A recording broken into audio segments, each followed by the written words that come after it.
What up, fam? Hit that like, hit that subscribe. Come talk some Sixers, some Eagles with us. Let's go. That's my baby. That's my baby. We're going at it at 110%. I just want 5 minutes of happiness, please. Just give me 5 minutes. And they did it! They did it! Left. What the hell was that? Oh, yeah! What the fuck are you talking about?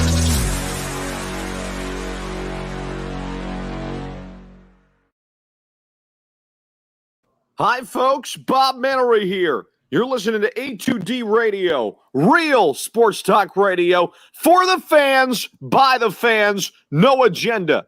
These guys are the best in the business. Hashtag it. No notes.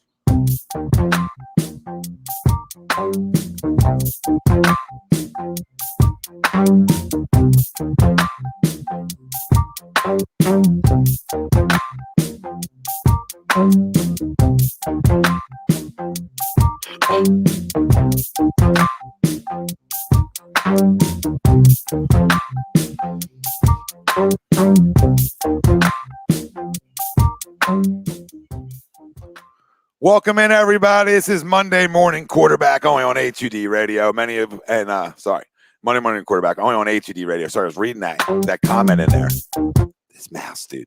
Say I was messing with the whole pre-show, right? This mouse. I was reading the comment because Steve was like, "What the F are you talking about?" I think he's talking to who? Jesse? I don't know who he's talking to about another corner. No, he's quoting the intro. Oh, okay. Because I'm like looking and I'm reading. I'm like, who said something stupid already in here? And I'm already reading. The chat. The chat's got. I got the binoculars on in the chat because I'm already dove in on you guys because I feel like we're gonna have some good battle in here. But Tom Arnone, Ryan Brodo, the family out there join us. We'll get to you in a minute again. We just got to you already before we even got into anything else. We'll get back to you. But every Monday, we are brought to you by the Counseling Center and Sunrise Detox. And we know many of us and our families deal with mental health and addiction issues, and we're happy to support the Counseling Center and Sunrise Detox. If you need any help, please call 856-651-8117. Ton to talk about, even though it's a little bit of the same old, but we had some Zach Ertz news. Obviously, nothing necessarily breaking. I mean, just not showing up. We didn't expect him to show up. I mean, he cried in his last interview, but it's either going to be an extension, which I know people don't think will happen, and there's probably a good chance that doesn't, or he's going to be dealt for something. And I don't know how he's even dealt, or is he a June 1st cap casualty? I don't know. I mean, one of them things are going to happen. The Eagles also signed Ryan Kerrigan to add some depth to this defensive front that I think we all are going into the year liking. I mean, they led the NFC in sacks last year, and they played from behind the whole year. So, I mean, I would assume adding another pass rusher only makes them deeper and better. So it's a positive, a good 1-year deal, again, for the Eagles. I mean, that's 3 good 1-year deals on defense that I like. And Wilson, Harris, and Kerrigan, I think those 3 guys help your defense and definitely make them better moving into this year.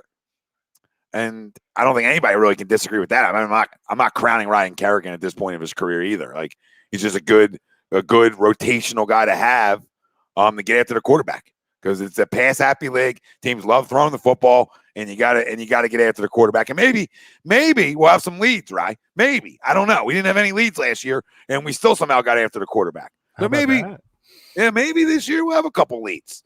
Sixers playoff preview. We'll dissect a little bit into that. We obviously know the options we can face in round 2. I mean, round 1's still up in the air, but round 2, it's going to be Hawks or Knicks. Mm-hmm. So you can pretty much bank that in. And I think we're all confident in that series. Now, granted, we got to get there, but I think we're all definitely confident in round 1. And if we're not confident in round 1, I mean, check your damn pulse, because I don't know how this team isn't a big-time double-digit favorite in every one of those games in round 1. And in round 2, they're a big-time favorite too. Mm-hmm. So, I mean, this is definitely Eastern Conference Finals or big-time bust. Yep. We'll talk a little bit about that. And it'll tie into our poll question, which is brought to you by bodycheckwellness.com. And you can use promo code A2D, get yourself 20% off at checkout. That's bodycheckwellness.com, promo code A2D, 20% off at checkout. Our poll question: the Sixers have a better chance to win the NBA Finals than the Eagles do to make the playoffs in 2021. Do you agree or disagree? Let us know. Facebook, YouTube, Twitter, Twitch. That's where you can find us live. Everywhere you get your podcast, we're there as well. Like, subscribe, follow, and let us know to this poll. Sixers have a better chance to win the NBA Finals than the Eagles have to make the playoffs in 2021. Agree or disagree? And I already know where Rye's going. And it's Agree Disagree Radio. And I'm gonna disagree. They have a better chance to win the NBA Finals. Now, if this poll was to obviously make the Eastern Conference, it's a no-brainer. But anything after that, I mean, it's like up in the air. Like, who am I getting in the Eastern Conference Finals? Who am I playing? I have no idea. I don't know who I'm even seeing yet. So I think I think that series goes 7 if it's the Nets or Milwaukee. I think it's going 7. No matter who we play over there, it's a 7-game series. So do I give us a good chance of winning that? Yeah, I think we can win it in 7. Sure. But then we're going to the NBA Finals. And I don't know. I don't know if this team's ready to cut the Nets down yet. I don't know if they're ready to do it yet. Right? My expectations for Eastern Conference Finals are bust this year. Take the next step. So, like, do I want them to win it? Do I think they absolutely have a chance to win it? Yeah, they do. I mean, of course they do. But I got to see them in the postseason again. Right? I mean, we really, truly do. Mm-hmm. Putting the car in front of the horse or the horse in front of the car, whatever the hell they freaking say. Right? We're sort of a little bit just like saying like, oh, yeah, like we're going to win the NBA Finals or we had a great chance to. Yeah, we got a chance to. Of course we do. We're the 1 seed. But we've never been past the second round yet. And in the NBA, there's something to be said for that those steps. So get me the Eastern Conference Finals. Just get me there, and then we can talk about the rest. So with the Eagles in the NFL, do I think they're winning the division to get to the playoffs? No. But knowing the way the NFL works, and now you can go worst to first, like in a blink of an eye. And in our division, I mean, they have a chance to win that division. I'm not saying it's a good one. But the NBA Finals cutting the Nets down, that shit ain't easy either. It's aggressive. So I think you got a better shot of just like walking into the dance. Now, that's not like, I'm not trying to diminish what I think of this Sixers team by disagreeing with a poll either. You know what I mean? Like, I'm not trying to diminish how good I think they are. I'm just strictly talking about making the playoffs in the NFL. Where like different teams make it every year. Teams that aren't expected make it. Like the NFL's crazy. With an additional wild card team too. Yeah. Yeah, and a 17th game. Like, how does that play out for other teams? How does it play out for us? I mean, I don't know if we're even going to be any good. Right? I don't know. But I do know the Sixers are damn good. But do I have this, like, you know, I know the poll was in confidence, but like win the whole thing? No, it's tough. I mean, we were talking about it on Wednesday, like full transparency before I even reveal, you know, my side of this poll. I don't think either thing's happening. I don't think we're winning it.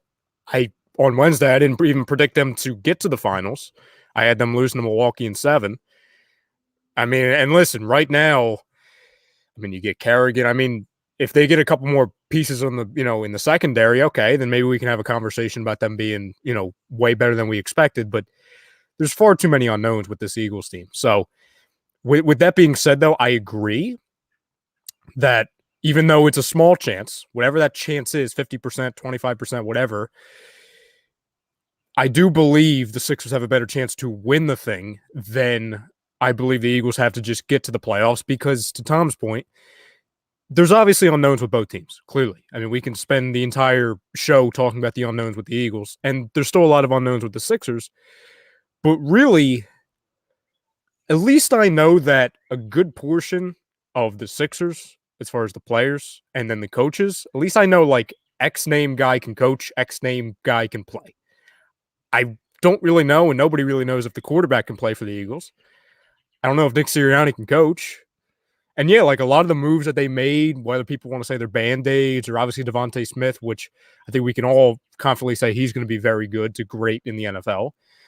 But there's too many unknowns. We don't know yet. You know what I'm saying? And like we talked about before, we could talk all day long about how bad the division is. I would agree with probably 3/4 of the division, us, the Giants, and Washington, but the Cowboys, they're going to be pretty good. I mean, I know we say that every year, but I mean, God, if they're not able to at least just win this division this year, I mean, what's going on? What's going on? And I know we're sitting here in May, and there's a lot of time left, and there's a lot of times for moving and shaking to happen, not only in the division but throughout the entire conference. And on the flip side, I would say that there's a better chance the Sixers have at winning the entire thing than the Eagles just getting to the playoffs. It's because whether we truly want to buy in or bet on the Sixers getting to the finals or not, they're the number one seed. You look at the path that they have, and listen, nothing's a cakewalk, even though, I mean, God, if they don't find a way to just win in 4 games, 5 games, 6 games, or whatever, if they don't get past these first 2 rounds, then we're going to have a whole nother conversation. You look at the path that they're going to have, and it's a lot easier than we would have expected. You don't have to see the Heat until the Eastern Conference Finals at the earliest, and that the same thing can go with Milwaukee and Brooklyn. So, to me, I'm not betting on either thing happening, but if I could honestly see them getting to the finals, well, if you're good enough to get there, then you're good enough to win the thing. Yeah, it's just that says also a long way away too. I mean, we all believe they're good enough to get there, right? And that would make them good enough to win it, sure. But there's almost as good of a chance as the Eagles going 6-2 inside their division, or not 6-2. Well, yeah, 6-2, 2-4. No, 6 games inside your division. 6 games inside your division. Okay. So, there's a better chance of them going 5-1. 5-1. 5-1, 4-2. I mean, there's a chance they could do that inside their division. Yeah, absolutely. Split against the Cowboys and then handle business against the other 2 teams. Absolutely. Yeah, I mean, we're just like, to me, it's just like the NFL's weird. Like they come out and be decent and win their division. Like they could. There's a lot of underachievers in this division too. Essentially, right? So I don't know. I just feel like the NFC East is almost like, I think Umberto just said the same thing. Like, he's going to say the same thing. Like the NFC East is almost easier to win than the finals.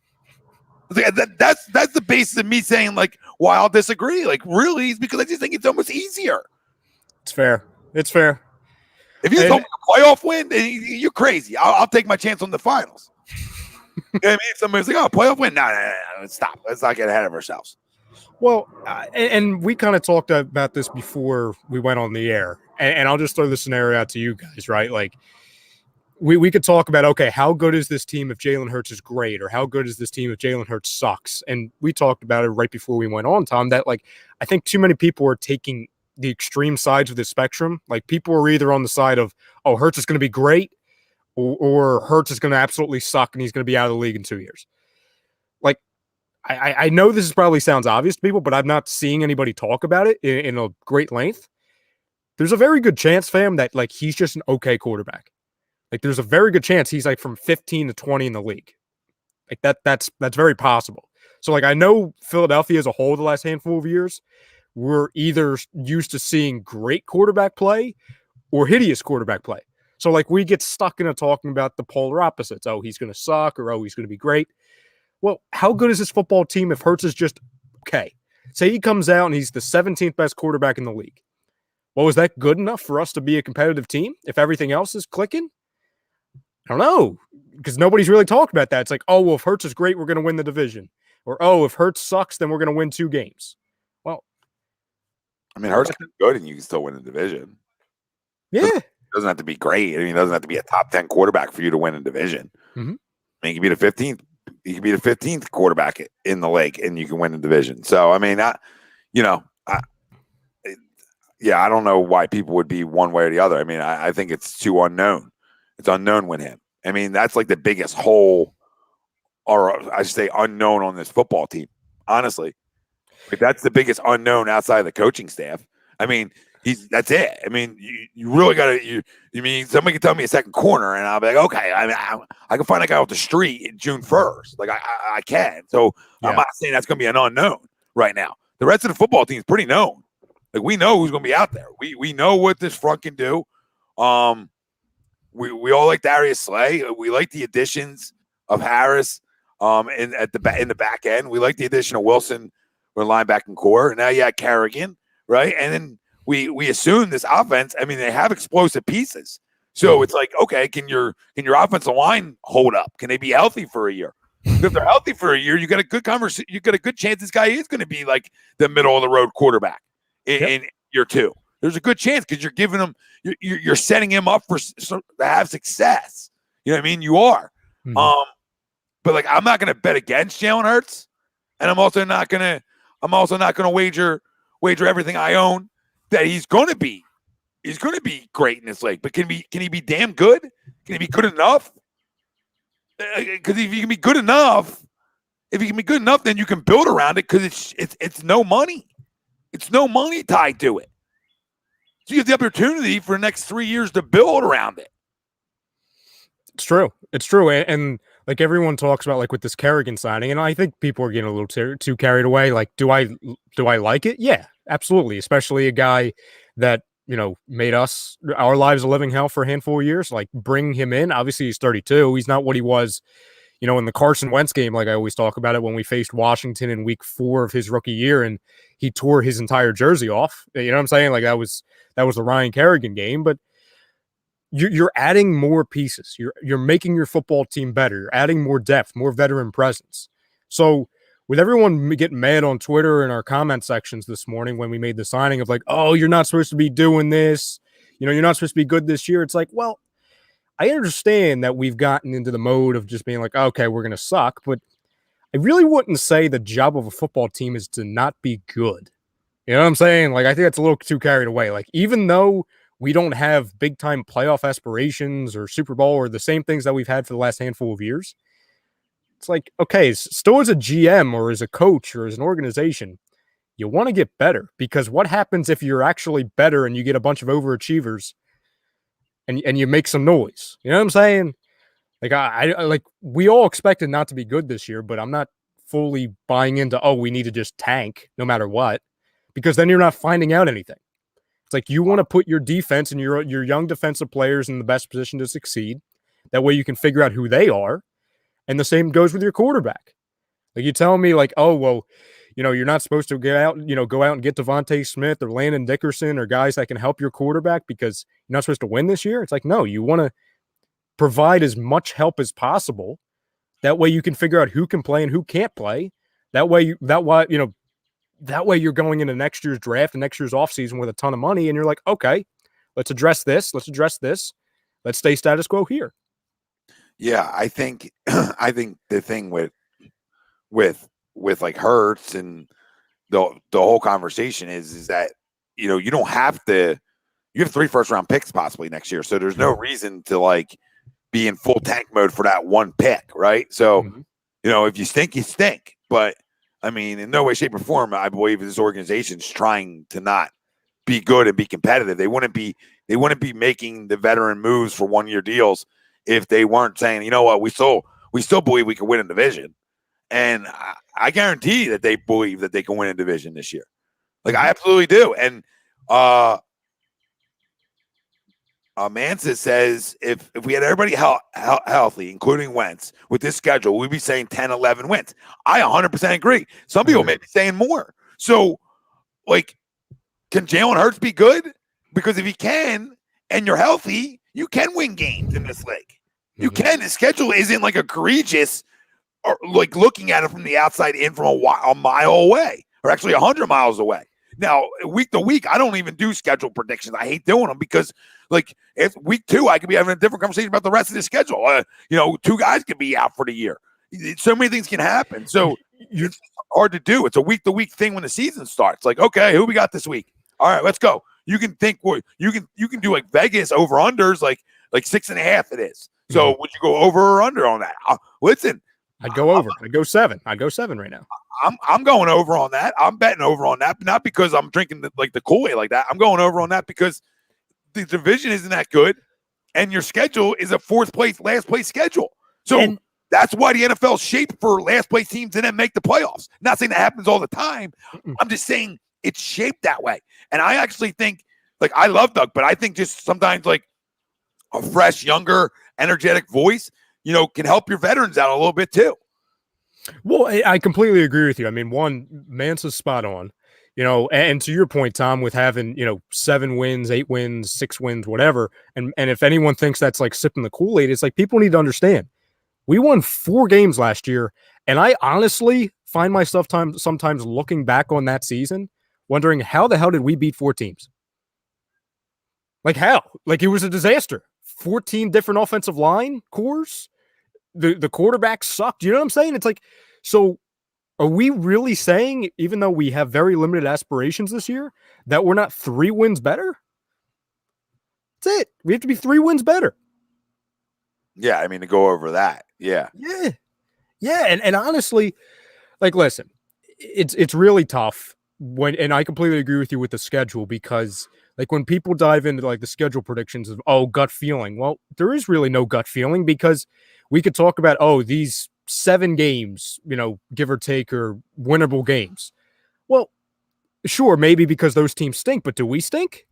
And those, you know what I'm saying? And like the games early in the season that, doesn't stink. I just want to tell people this right now. I don't think this defense stinks. Like, I really don't think they stink. Like your front can get pressured. That just makes you competitive. Now, your secondary, in my opinion, doesn't stink outside of one spot. So like, that's really it. Like even your linebackers, I don't love it, but I love Wilson. So I mean, I don't love him, but I like him a lot. He's a capable linebacker in this league. But I don't think they stink. And the same thing with this offense. Like, I don't think this offense necessarily stinks, right? It's more unknowns, but there's a lot of explosiveness there. But are they getting older? Yeah, are guys getting older on the defense side of football? Sure. Mm-hmm. But like, I don't know. I don't know if a new scheme comes in and a new coaching staff and doesn't rejuvenate some of these guys. But remember, this front led the NFC in sacks, and they never had leads. So I'm not saying they're going to have leads. I don't know. But they automatically assume this too. Like, the Eagles are going to stink. Like they very well could. I don't know. I don't have a crystal ball, but I'm also going to tell you there's a very good chance that they could be good and competitive. That's just the way the league is shaped up to be. It's just the way it is. It's the way it freaking is.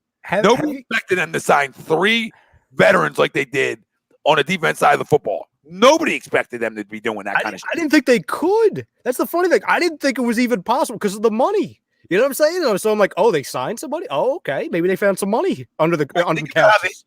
They think about our whole offensive line was hurt last year. Mm-hmm. Everything was banged up. There was nothing healthy. Our offense was in shambles, right? So if I just have like a majority healthy offensive line, this football team's better than last year. Like, they just are. It's just simple. Like, they're not like, I'm not saying they're world beaters. I'm just telling people they're better. They're better. Whatever that may be. If that's 7 wins for people, 8 wins, whatever. They're better. Now, right? What's the rest of the skill position? What kind of years does Miles Sanders have? You have a backfield of explosiveness and some guys who can play. Yep. You have an explosive number 1 wide receiver now, right? To go along with another young receiver you drafted in the first round last year. So you should have explosiveness. You should be able to score points. You have a quarterback who can run around. So he's going to score points, right? But we don't know what he's going to be in the pocket. We don't know any of this yet. But it's not ridiculous to think like, okay, can they compete in a shit division? No, I don't think it's ridiculous at all. And like, what is this? Eagles are going to sign Steven Nelson and Le'Veon Bell. Is Le'Veon Bell even still out there? I wouldn't even want Le'Veon. No. Steven Nelson, sure. And like to the second cornerback position, I'll ask you, Tom, and the fam, like, you've seen like and again, it's Philly media, so I mean, this could be false, but the whole notion of inside the Eagles organization, they're trying to make a splash to drastically help the roster before the start of the season. You see that floating around, and everyone thinks it's a quarterback, right? To me, that tells me more it's a cornerback. Like, and I'm not saying this would be smart or anything, because I don't know. Like, we're trying to get younger here, but would you be shocked if it was like the Stephon Gilmore? No, people out there would, people out there would, but what I know, because I know fucking Howie Roseman and Jeffrey Lurie way too goddamn much. Mhm. And they talked about, oh, give us a year or two, give us 2 years to get back on track. That's not how they want to operate, right? They look at it like as the nerds saying, well, look at all the picks we got next year. Like, we're fine. Let's go try. And they think about like the what ifs. So to me, like, no, I would not be shocked. I just wouldn't be shocked with any of that kind of stuff. It would be perfect Howie Roseman 101 too, because they talk about having a 2 to 3 year, 5 year process. Howie gets all these future picks to provide insurance for his job. Then he brings in all these splashier type moves like Gilmore, and I'm not calling Kerrigan a splash, but veteran type moves. Gilmore's absolutely a splash, even though he's 31, 32, something like that. And then they're better than they expect next year. And then you're going into next offseason with a ton of money and a ton of picks, because even Howie was talking about it in his presser a couple weeks ago. He was saying, oh, well, back in 2016, everyone was expecting us to suck for years and have a rebuild that lasted 3 years. Our rebuild was 12 months. No, You never know. Frank, that is the number one wide receiver. And in case you missed it, he was the number one wide receiver on his football team this year at Alabama, and they got some pretty good wide receivers too there. So, I mean, I don't know. We can talk about size if you want to talk about size. I will ask you, flipping back to the Sixers real quick. So now that we know that the scenario of facing the Miami Heat in the second round is gone, now that the Knicks, handled their business, they almost choked it away. And I don't know if you were watching the game at the time, Tom, but we would have needed the Knicks to win against the Celtics yesterday to assure that they got a 4 or 5 seed, and the Hawks the same thing. The Knicks almost choked out of that to make the Miami Heat kind of fall in there. If we would have had to have faced Miami in the second round, how concerned would you have been on like a scale from 1 to 10?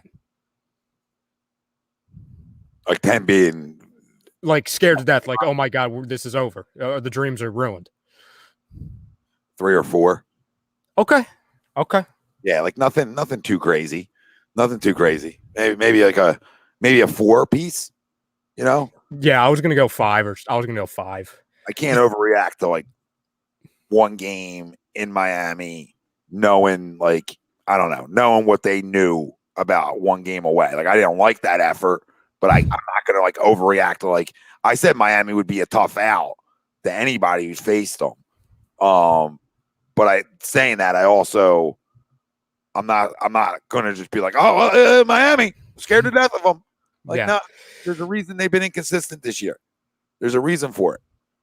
Yeah, and to me, the concern level for me going to a 5, it's not even really based off of that game last week, because, I mean, people that were listen, was it ideal? No. Was it fun to watch? Absolutely not. Did I turn it off very quickly? Absolutely, because it was a horror show watching that.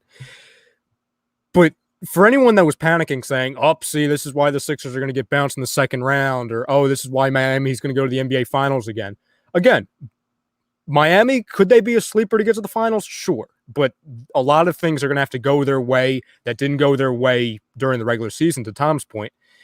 The reason why I'm more concerned, and it gets to a 4 or 5, it has nothing to do with that game. It's just that whenever you have Eric Spoelstra and Pat Riley and, the roster that is the Miami Heat against you, I'm always going to be, you know what I'm saying? Like, they're always going to have my respect, even though they don't have the talent that we have.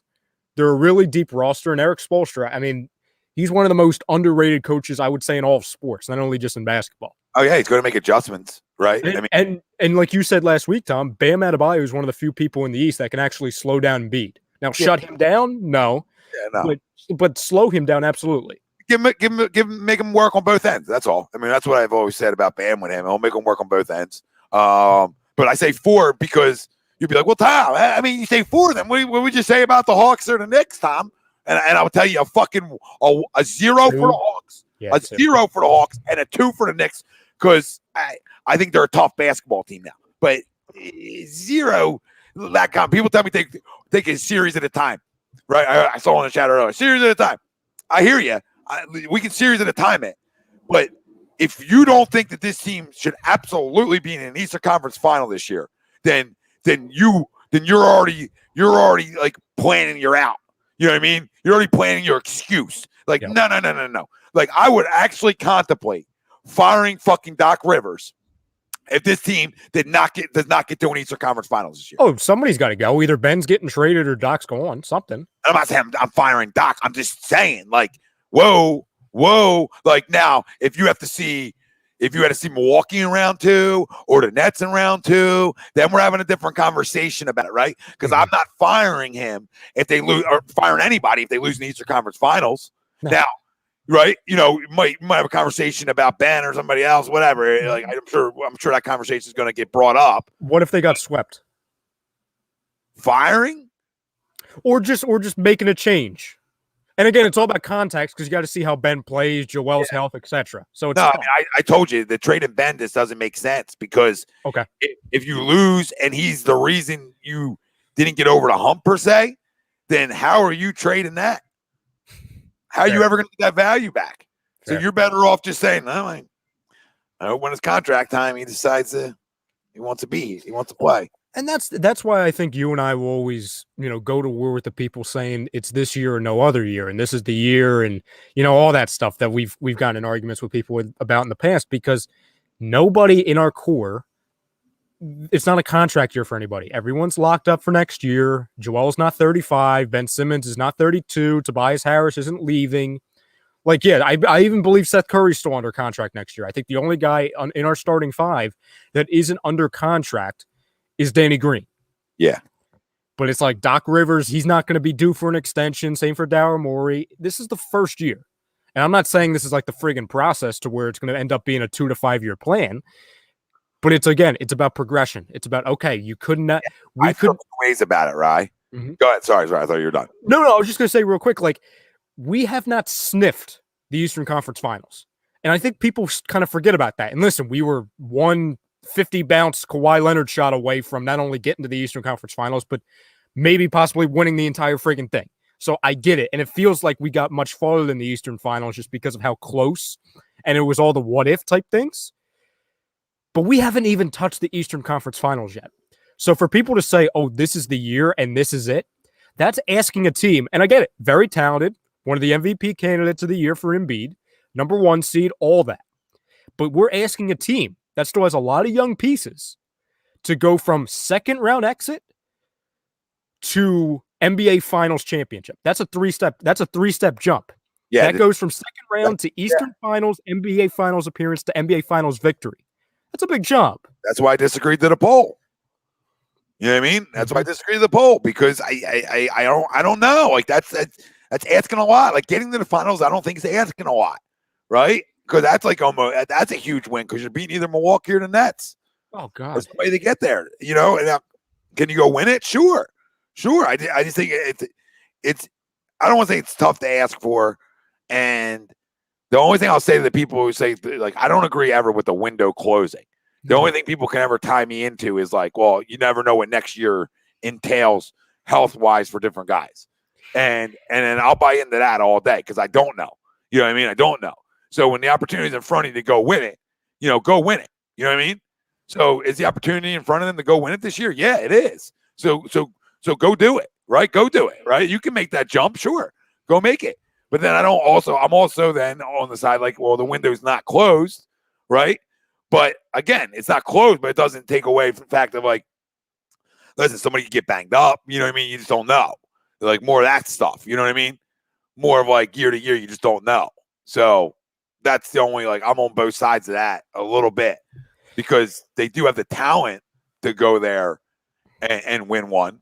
But that's, Well, and I like as far as like the window closing thing, like I feel like people think like, are we the Brooklyn Nets when they had Garnett and Paul? Like, you know what I'm saying? Like, are we the big three with Paul Pierce and Garnett and Ray Allen? You know what I'm saying? Like, where it's like, oh, this is the last leg, this is the last hurrah. Listen, I understand it's the first year, and we had a lot of big improvements, except for Ben Simmons, by the way. But so, and again, number 1 seed, all those things, you can say if it wasn't for COVID or Joel Embiid's injury, we probably would have gone wire to wire as far as the 1 seed. So there's a lot of good things, and I understand why people are getting excited, and I'm right there. Again, Tom and I aren't trying to downplay what the Sixers are expected to do or what they could do. But everyone's saying, okay, If they don't win the finals, it's a failed season. Or if they don't get to the finals, it's a failed season. Let's relax here. Okay. Again, if they get to the Eastern Conference Finals and they get swept, okay. Are we going to be upset? Absolutely. Even if they lose in 5, 6, we're going to be upset if they lose in 7. We're going to be disappointed. But it's all about context. It's all about seeing, okay, what are the Sixers going to do finally? Because this is probably the first year, other than the bubble playoffs last year, where Joel Embiid's going into it, probably the healthiest he's ever been going into a playoff series. That's a big factor that no one's really talking about. You know what I'm saying? You had his rookie year, not his rookie year, but the first year they went to the playoffs, that was masked Embiid, where he didn't even start the playoffs. He joined them later. And then you had the mixture of 7 different injuries and sicknesses in the Toronto series. Yeah. So, and then that's why it's like it's open to win it. Mm-hmm. That's why that's available, and that conversations is absolutely on the table. You know what I mean? Like I said, you can act like I have it like both ways in terms of like the window's not closing, but next year can be weird. Like next year things can happen. So like if I have the opportunity to go win one right now, I sure as hell want to do it. You know what I mean? I really want to do it. Now, like people tell me, well, expectations change, Tom. Well, maybe for some people, like if anybody goes back and listens to the tape, I said it preseason. I'm not crowning myself. I'm just telling you my expectations. Whereas Eastern Conference Finals are bust and a 1 or 2 seed, right? And they're right where my expectations for them were at. So now I'm going to raise my expectations because they played to the level I thought they could? No. I'm going to tell you this is where you got to get to. And that can't change because of my first 2-round matchup. Like if I had Milwaukee in round 2, I'd be saying the same shit. You got to get there. So regardless, they just got to get there. And then we can judge it from there out on what it will take. Hey, maybe they win the Eastern Conference Finals in 7. I think they can. I would have them favored in 7. Okay. But then if we don't win the NBA Finals and we get there, okay, then what do we need to adjust to win it? Right. So then you can make that adjustment, right, with management, et cetera, to figure out what it would take to end up cutting the nets down.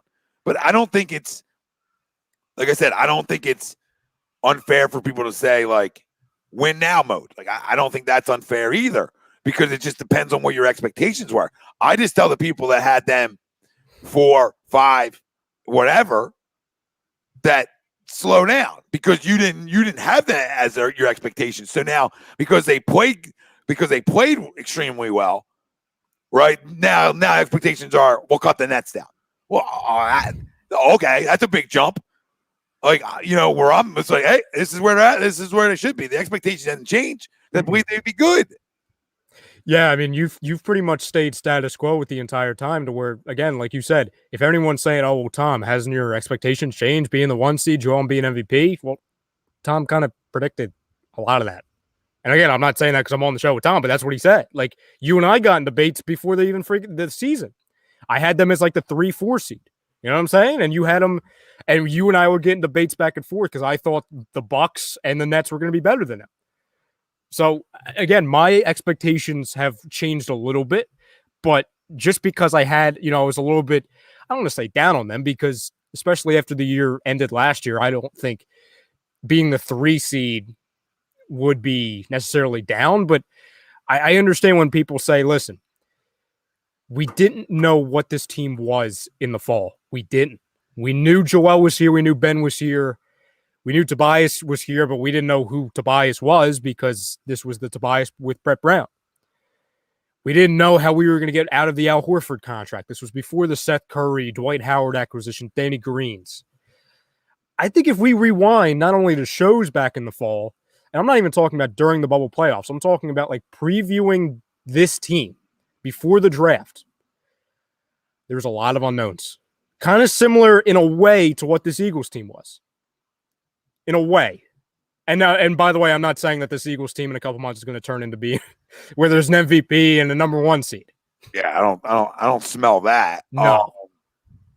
But like the only thing people can have is they can say, I thought certain teams were going to be better, or I didn't believe in the health of this basketball team and the health of Joel Embiid and before the season. And they're arguments that are understandable. You know what I mean? Are completely understandable. And that being said, he missed 18 games essentially. If you don't want to count the last one, when nobody played. So, I mean, yes, are they set up to go win it all?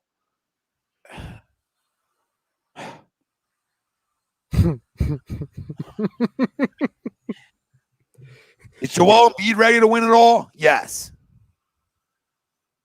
Are some of the role guys around him ready to win it all? Yeah. I know we didn't want to say his name, but it's one guy, Tom. It's one guy. And I know we didn't want to say his name. It's two. Oh, yeah, Toby. It's two. I mean, I'm being just as honest as I can with the people out there. Mhm. Okay, it's Joel Embiid ready to win a championship? Absolutely. Okay, I'll never run from that one. All right, is Ben and Tobias ready? That's the biggest question mark because them two got a ball, man. I mean, this is the NBA postseason. They got to play well, extremely well. And if they don't, I don't know if they can win it all. So, I mean, can they go to these? Will they go to these conference finals? Yeah, but to beat one of them teams and then win it all, them two got a ball. And if they don't ball, then we got problems. And ball just means, like Sweet said it last night, like I just got to know you play, like your handprint on the game when you talk about Ben. Tobias, same thing. Like, yep. Tobias has to be good. I honestly believe, and granted, there's really no way of knowing until what, Saturday? That's the first game, Saturday or Sunday. There's really no way of knowing who's ready and who's not until we see it. But I think the closest thing to gauge as far as having a good feel of who's ready and not is looking at who stepped up when we needed them and who hasn't.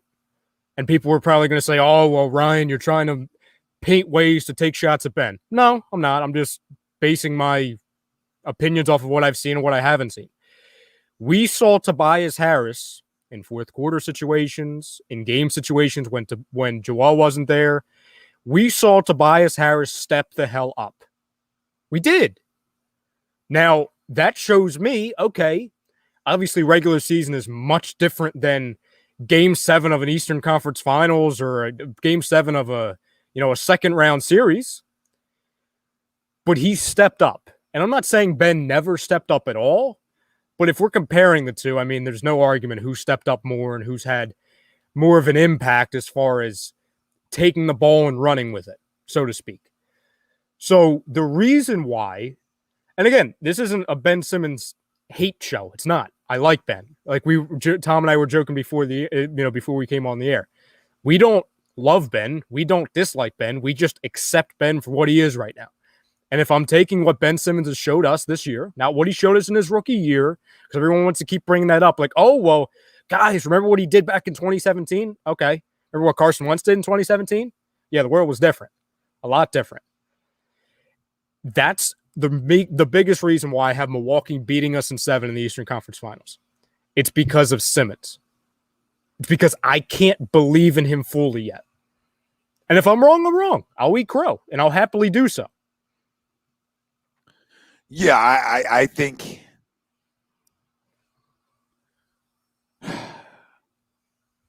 I don't want to say he's not ready to win either. You know what I mean? Like, I don't know if he's ready to win.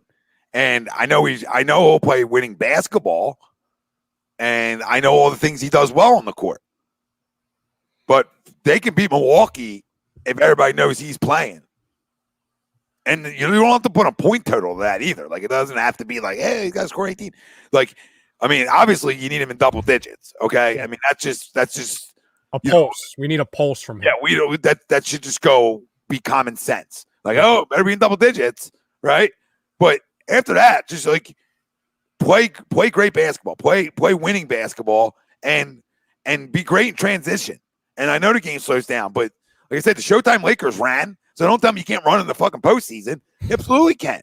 So, I mean, play to your strengths. And I hope that this coaching staff can get these guys to play to their strengths, right? And that some things maybe can shape up in the postseason. I'm not talking about playing coy with us during the regular season. What I'm just telling you is you get a more aggressive guy. You get a hungrier guy. That's what I'm praying for. And I already said we'll do a prayer service before this starts off. Okay, because that's what I'm praying for. Is just be aggressive. Be a dog. Be a dog on the defense end. Be a dog in transition. Be a dog getting in the rim, right? Be a dog, getting guys great open looks, right? Because I know what Joe's going to do. Now, can Tobias be that second scorer in the postseason? I think he can. Hope he can, because he doesn't really done it in the past. It's also with Brett Brown, though. That's the one caveat we can say. We can. He hasn't been great down the stretch. That's my one biggest hope. No, and he's. I don't want to put the injury thing on Tobias. No, say that. Like, ever since he came back, it's been a little. So maybe it'll be sluggish. off. Yeah, he's been sluggish. He looks like he's needed like a good 5. You know what I'm saying? A good 5 day. Yeah, that's why this is great. You know, you get a rest up, and like you talked about earlier. I mean, you're going into the postseason for the first time in the Joel Embiid era with a knock on wood, healthy Joel Embiid. And the first 2 series, again, on paper, that shouldn't be a dogfight.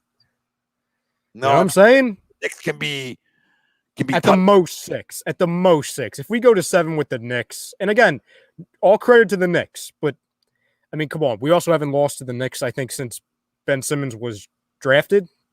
You know what I'm saying? So, like I know Atlanta plays us tough, but I mean, come on. I mean, to your point from earlier, saying this real quick. People were saying someone's going to expose him. Jesse's like, if you can double Joe and force the ball out of his hands, Sixers lose every time. That's my worry. Then every team should be. Then we should be out in the first round. Then I disagree with that. I disagree that we're automatically going to lose. You know, we played 2 games down in Orlando against Toronto earlier on in the year, and they doubled him both times. Back-to-back games, they doubled him, got the ball out of his hands, and we won both them games. So there's enough spacing around to make teams pay for that. So no, like that's not a guarantee, because Seth and Danny, the one thing you can say about them is they're good. They're good when they're getting open looks from their spots. They're pretty good. I'm not crowning them, right? I'm just telling you, like, open look from their spots. They've been good all year. They really have. The 2 of them really have.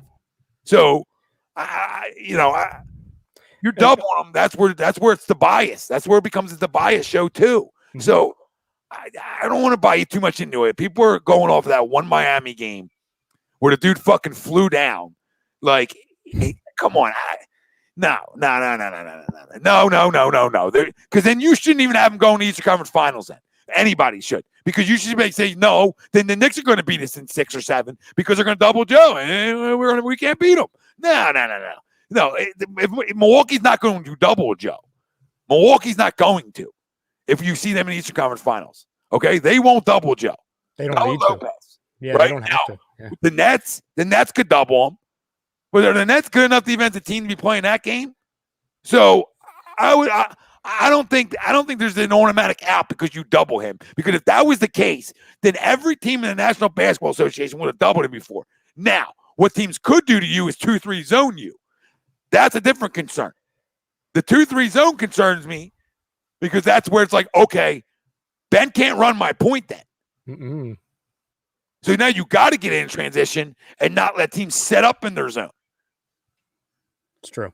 So there's some scenarios. Like, you can't just, you double him, not you. I'm talking about like the people out there. Like, you double him, it's over. Like, then it's over. Then it's over right now. Yeah, I wouldn't go like I said, I'm concerned about the doubling. I mean, that's you and I have talked about this entire season. But my concern isn't like, oh, okay, if they double Joe, it's over. It's that, okay, we're going to need Tobias and Ben or Danny or Seth, whoever's hot in that given moment, to step up.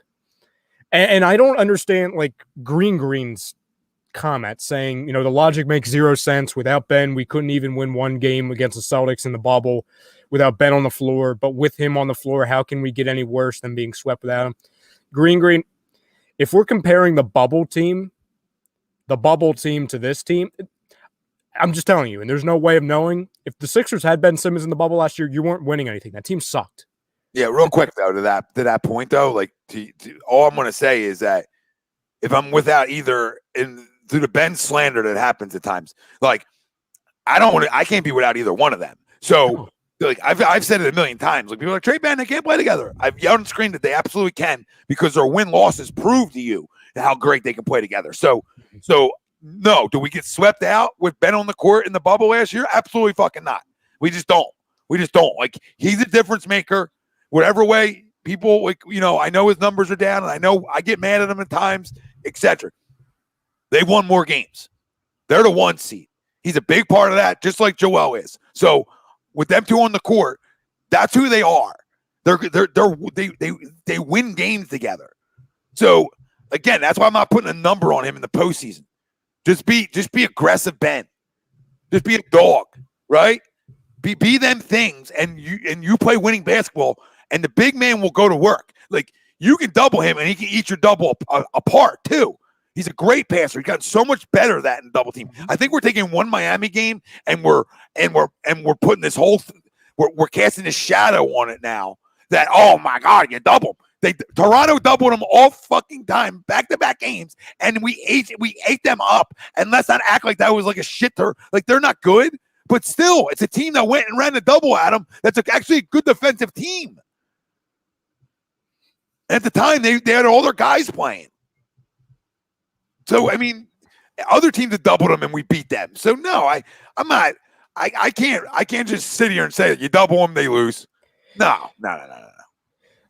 Even though I don't think we would be afraid or concerned with any of the 4 teams that we could play in the first round, because obviously the next show we'll do, it'll be after at least the Eastern Conference playing game starts, or the tournament, whatever the hell they're calling it. Who do you think the 2 teams will be that come out of the playing game, and who do you think we'll end up facing in the first round? And that goes for you and the fam at home. Oh, I think it's the Wizards. I agree. And you think the other team that gets the 7 seed is the Celtics, I'm guessing? I don't know how the whole fucking playing shit works. Whether you got to so all right. So it's 7, or like you can't like. No, I'll break it down for you. So it's 7-8. So it's going to be Celtics, Wizards. Whoever wins that game moves on. They're the 7 seed. So they only have to play 1. So say, for example, Celtics win that game. Celtics aren't beating the Wizards. So I'll go. Okay. All right. I'll go Wizards winning that game. Yep. All right. So that means the Wizards would be the 7 seed, and the Nets are still the 2 seed. So it would be Nets, Wizards. Okay. Then the 9-10 game, which is the Pacers and the Hornets, they face each other. The loser of that game is out. Goodbye.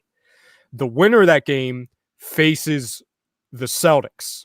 They face the loser of the 7-8 matchup. So it would be, who do you think wins out of Pacers and Hornets?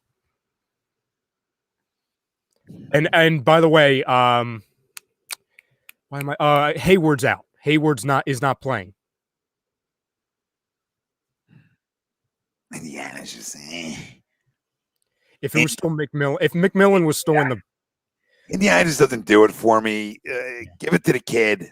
Give it to LaMelo. And we'll go Hornets in round 1, and that should be a sweep. Oh, so then you would say Hornets beat the Celtics. Celtics fucking stink. I'll say everybody Celtics. You could line up every team in the that's playing. They beat the Celtics without Jalen Brown. They weren't good with them. Now without him, they're in trouble. Kyle, I don't know what to tell you, brother. We didn't come up with it. It's too many moving parts. That's why I said the ride. Kyle, I don't understand it. So I gotta lose 2 games and win 2 games. It's too many things. Hey, maybe LeBron was right. Maybe the guy who invented it should be fired. No, the guy who invented it, I like it, but can we just clean it up? Clean your act up. It's too much. I don't know. I mean, I don't care enough about it. I don't hate it. If one of our teams was down at there, we would be like, oh my God, thank God. If we stunk, you know what I mean? So yeah. But the Celtics stink. So I can't have anybody losing to them. Oh, shocker! Bill has Sixers Celtics round 1. I mean, there's a chance for it too, Bill. I mean, I don't want to say there's no chance for him. I mean, Kemba Walker's got to play well, and obviously we know what Tatum's got to do. But a lot of it becomes on what Kemba Walker are they get? Yeah, and who's these role guys gonna be able to step up for them? I don't know, Bill. You would know better than me, I guess. I mean, drink your green Kool-Aid over there because you better hope. Somebody was asking me yesterday, like they asked me, would you be concerned or would you dislike having to see the Celtics in the first round? And I said I wouldn't be concerned at all. Would I dislike it? Yes, because I hate Celtics basketball. Like I just don't like. I don't care if we would beat them in 4. I don't enjoy watching them. So that's why I'm rooting to not see them. I can't stand the Celtics. No disrespect, Bill. But like to Tom's point, I'm hoping that they don't even get out of the playing game. Like if we face Celtics round 1, I would give them at most they're taking us to 5 games.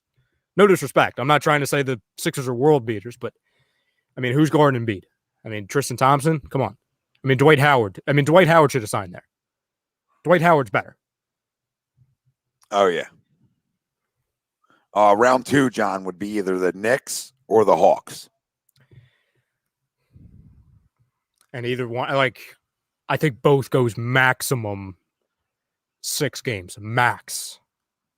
No Williams either. They're in trouble.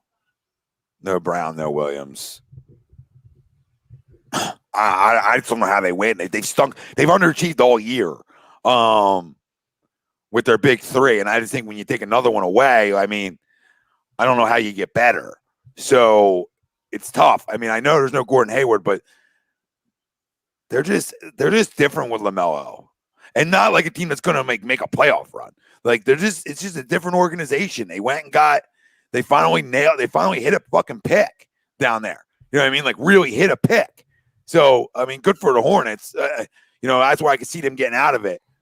I guess the best team per se down there outside of like the Wizards winning would be the Pacers.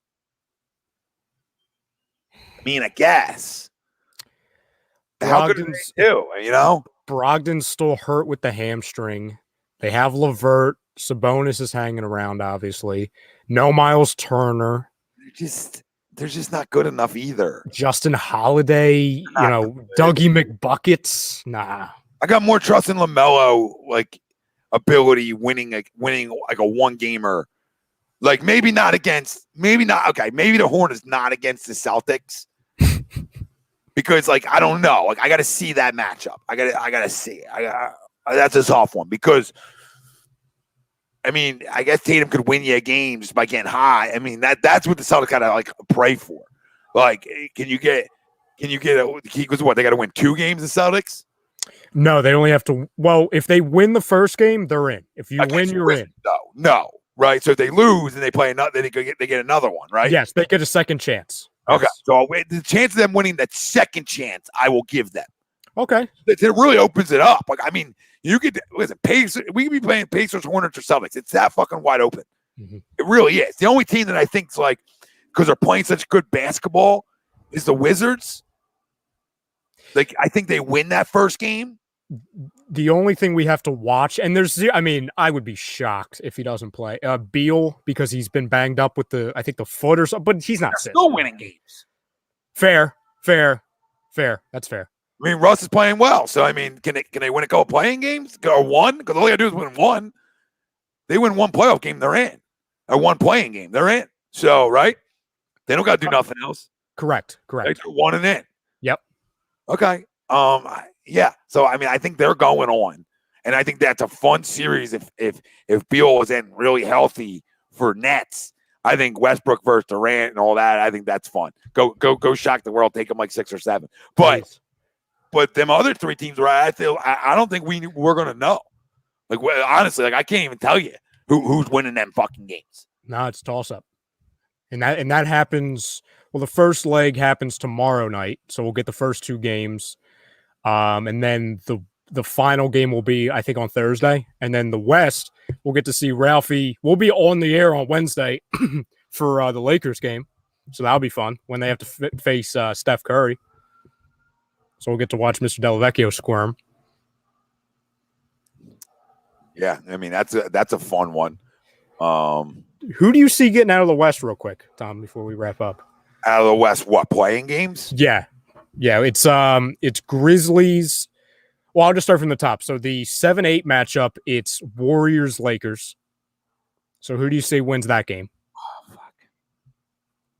It's tough. You know what? Give me the Warriors. I agree with you. I agree with you. So the Warriors would become the 7 seed, and then the Lakers would end up playing the winner of Grizzlies Spurs. And Lakers win that, so they're in too. Yes, I agree with you. So I think the Lakers are in the playoffs regardless, because if they end up losing to the Warriors and either the Grizzlies or the Spurs, I mean, that's a disaster. Yeah, they're not losing. They're not losing that one. There's a chance they lose that first one. Like I said, there's a chance they could lose against Golden State. You know what I mean? You got a hot carry. You just never know, right? But them losing the next one, absolutely not. True. I mean, they got bigger problems. Big problems. They lose that second one. Yeah, they do. They definitely do. Hey, LeBron's never going to be the same again, though. Remember that. Remember that quote. So then, who's the 2 seed out west right now? I think it's Phoenix. Is Phoenix the 2? Okay. Yeah, I think Utah's 1 and Phoenix is 2. I believe Phoenix would get Golden State if they won, or the Lakers if they won. Correct. Oh man, are they probably fucking praying that whoever they pray to in Phoenix that they don't get the I deal? mean, if the Lakers see the Jazz and the Lakers are fully healthy, I mean, how do you see that series going? Oh, I think the Lakers win that series. That's the crazy thing. Like, Yeah, you know me, I'm like anti-Jazz. Like, I'm anti thinking Donovan Mitchell is more in a volume freaking guy. So like that's just my opinion. I'm going to stand by it. And I hate the Lakers, but I would love for them to knock them out. Would love it. Show me. Bill's saying, Tom, you should hope the Wizards beat the Celtics, or it could be Sixers, Wizards, and Beal and Westbrook been on fire. I mean, yeah, I can't be scared of Beal and Westbrook, but for the rest of the jabrones from fucking 4 down, I mean, should sweat a little bit, right? I mean, that's all. That's it. I can't sweat the Wizards. I mean, yeah, I said they've been playing great basketball, but they went on a run. But come on, dude. If I fear the Wizards, I think I have a big issue. Fear them to say like they're taking me 7. Like, no. I mean, could it go 6? Anything's possible. But to win the series, I can't fear that. No, I agree with you. The one thing I wanted to read you guys real quick, and it goes back to Eagles real quick, but it's on the Zach Ertz whole situation. So Mike Kay of ESPN, I think he released this over the weekend. So obviously, it's not breaking that Zach Ertz wants to get traded or released. Like, I think Tom, you and I think a lot of us now, we kind of joined the bandwagon. I mean, you and Pete have been on the bandwagon the entire time of just freaking keep him. But more and more, it just seems like that's just not going to happen, whether it's a release or a trade. And Mike Kay released a possible trade scenario with us getting linebacker Jordan Hicks in return, a 1-for-1 trade. And he gave like a paragraph reasoning of why it would work. I'm going to read this to you guys, and I want to know, A, how realistic is it? And B, as an Eagles fan, how attractive is it, given the situation we're in?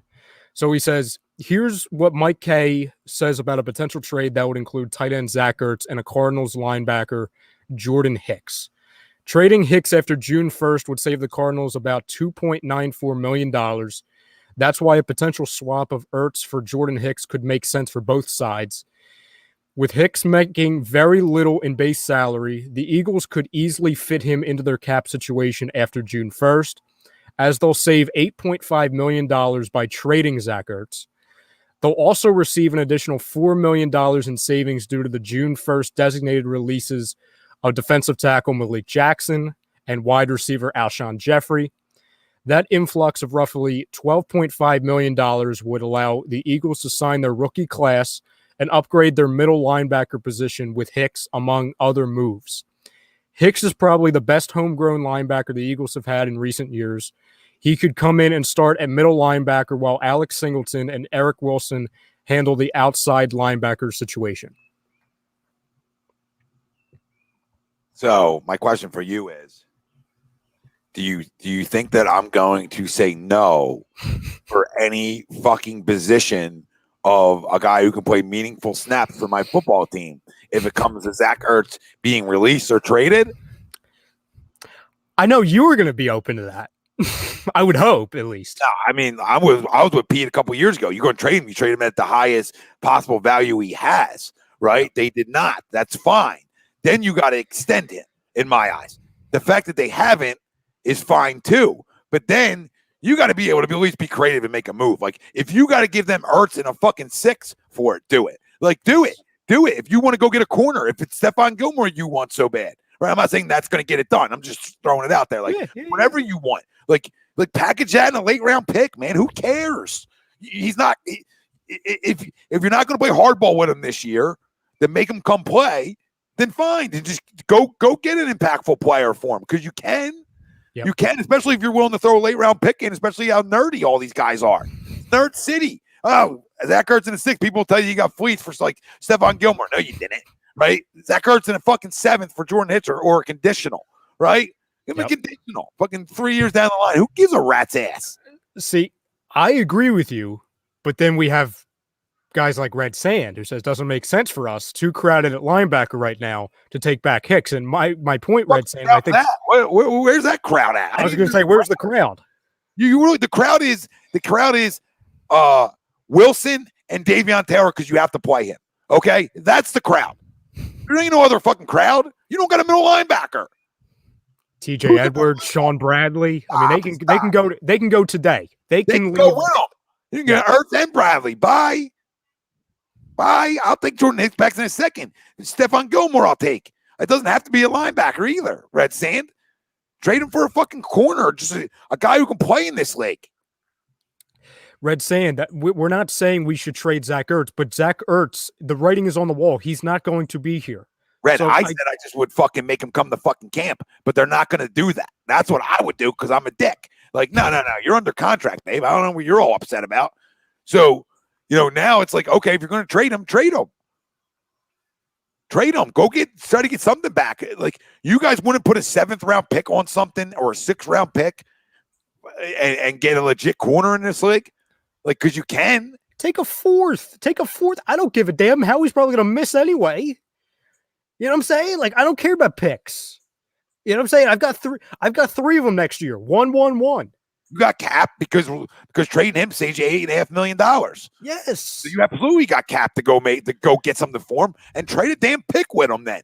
If somebody doesn't want it, if somebody's like, well, he's on a 1-year deal, right? Like, oh, I don't want to trade for him. It's on a 1-year deal. Then send the fucking 6th with him. Send the fucking 5th round pick with him. If you can get a position in need, if you can get another corner in here.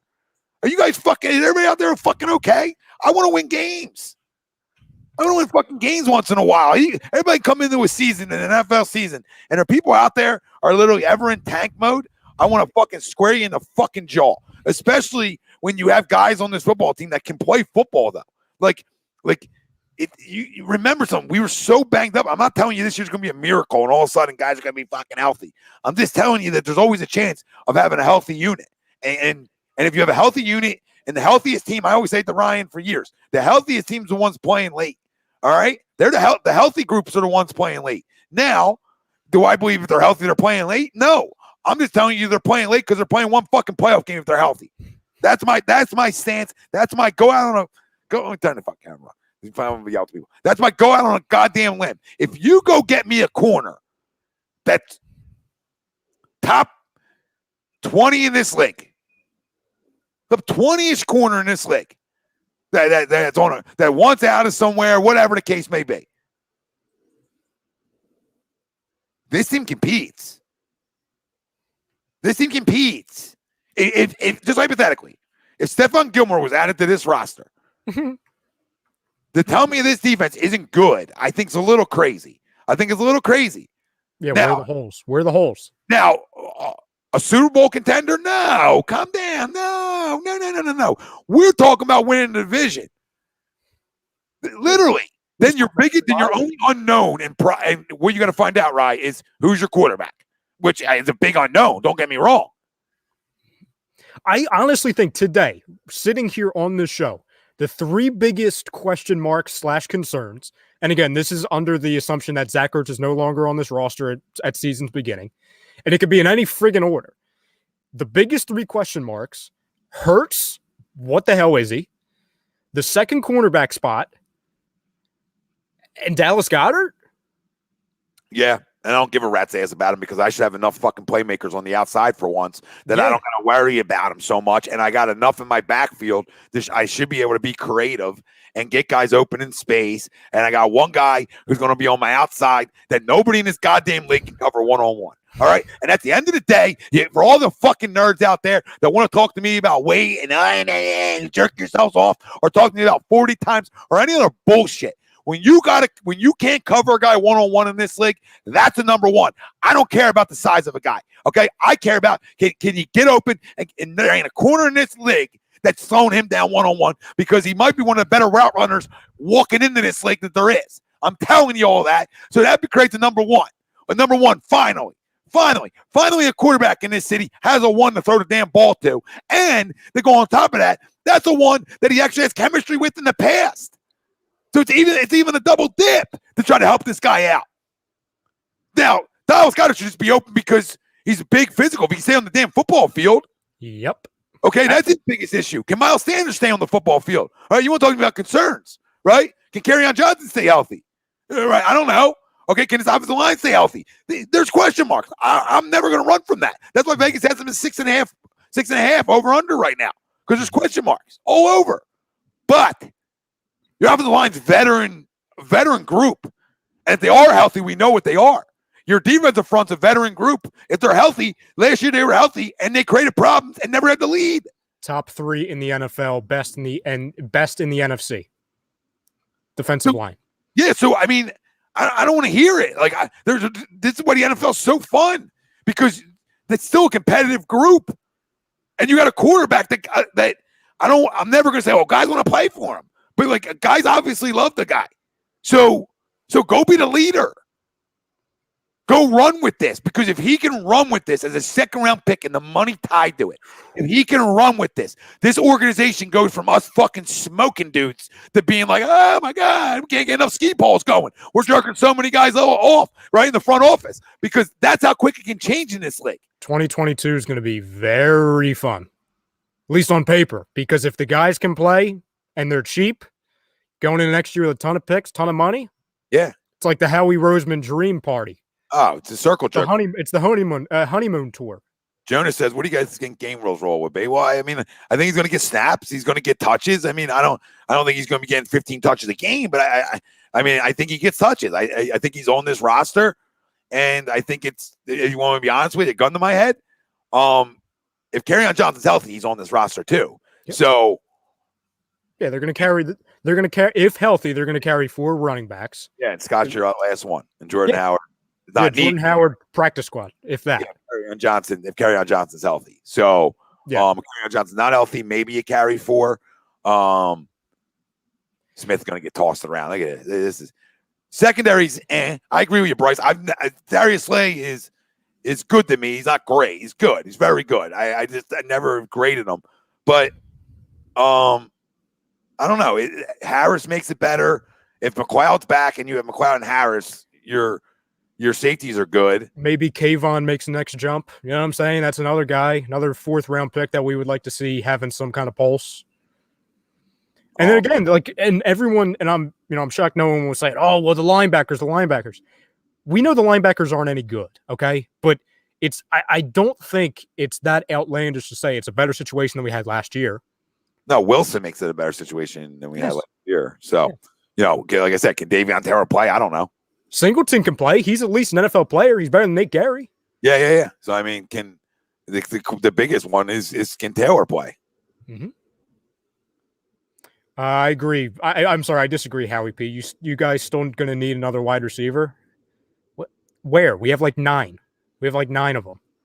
It's a bunch of things outside Devontae Smith. So it's really important to see if that's if last year's first round pick Jalen Reagor can thrive in year 2. I mean, it's so important. It's so important that this football team moving forward that he thrives. It's so important that 2 of your guys that you drafted last year thrive. 3 of them actually. I talk about Hurts. I'm talking about Reagor, and I'm talking about Davion Taylor. Them guys got to be able to play, or at least 2 or 3. And I'd prefer it to be Reagor and Hurts. That's what I prefer. Mm-hmm.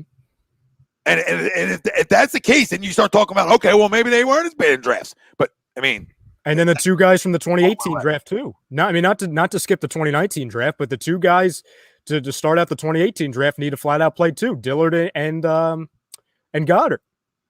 I know Goddard can play. He just has to stay healthy. That's my biggest concern. Dillard, I have no freaking clue. Dillard, Whiteside, can he play? Because he should get snaps.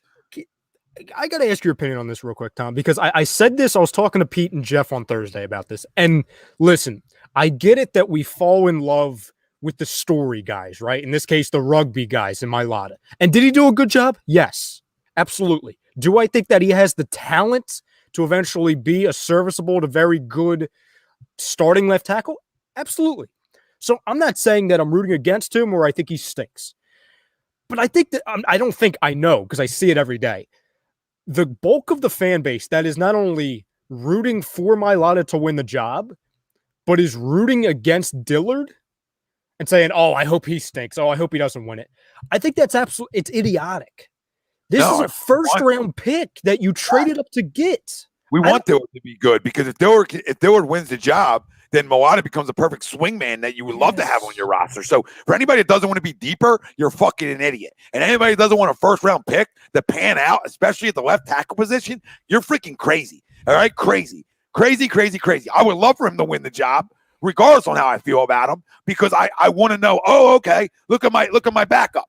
Look at my backup. And he can go play right tackle too in Mailata. So I have options. And guard. I have options. I'm deeper. It's all about being deeper. Some of the kids that got run last year, like Herbig and Driscoll, I hope all them guys can play behind Lane and Brooks, etc. I mean, Dillard might be soft, Johnny. I don't know. Guys grow up too. I mean, listen, Whiteside's probably a bum, so I'm just reading off all the comments. Yeah, you're fine. Whiteside's probably a bum. I'm not disagreeing with you, but go run him out there. Give him a ton of snaps. Like you drafted him, not me. So go find out if he can play. Yeah, I just don't understand. Listen, I know there's certain people, and especially from last year, there's some people on this roster that we aren't big fans of, whether that's how they conduct themselves on Twitter or people that conduct, how they conduct themselves on the field, whether they can play or not. But I don't care if it's Ortega-Whiteside and we spent the last 3 years, making fun of him because of the umbrella, or Dillard because of crying in the locker room, or Reagor because of the Twitter. We need these guys to hit. I don't like Jalen Reagor. Okay, I can't stand him. I don't like the whole act. All right, but I want him to be good. I want him to be great. Right, I'll never run from that. He's an Eagle. Right, I'll root for you, brother. I'll support you the best way I can. Right, I want Andre Dillard to be great. Right, I mean, I want him to be. I want Jordan Mailata to be good. Right, I want all these guys to be great. But I got a better chance of a first round pick being that guy. Right, I want Jalen Hurts, regardless on how I felt about the situation at the time, and when we picked them. Right, like what are we doing? Right, I want him to be great. So anybody out there, like if you want, you should want every high round pick you've selected over the last 3-4 years to be able to play. Like I think Whiteside's a bump, but he might not be in a different system. Who knows? Everybody talking to me about system. Okay. Well, then go system them up. I heard these guys can coach guys up. Jason Avant actually spoke highly of Whiteside. So maybe the game slows down. I doubt it, but maybe when you have other guys, it pushes you a little bit. I don't know. The one semblance of hope, and again, it's probably 3% of hope, but the one semblance of hope I still have for Whiteside is that we still haven't seen him in the role that I think we've all talked about that he should be in. And that's use him at the very least as a red zone wide receiver. Because he has the ability to go up and get a ball. Yeah, I mean, hopefully, yeah. I mean, just run him out there. I mean, there's no point in getting rid of him. And anybody telling me Travis Fulgham should get snaps over him, like you're crazy. You use the second round pick on the guy. You got to see if he can play, right? I'm not saying don't give Fulgham snaps. I'm not telling you that, right? I'm just telling you got to run. Those 3 guys have to play. Like Devontae Smith, freaking Jalen Reagor, and J.J. Arcega-Whiteside. All 3 of them have to fucking play. Like these are all selections, and if he stinks, then fine, right? Then fine. I got other guys who like after 5 weeks, I'm like, dude, it's just not getting it done, right? Get him on the field. But the one thing that they said he was really good at was run blocking, and run blocking. And this group's going to like to run the football, right? Mm-hmm. So you don't necessarily need him being a pass catcher per se. If Smith is what we think he's going to be, and Reagor can step up, you shouldn't need him as much in that role either. So, I mean, I don't know.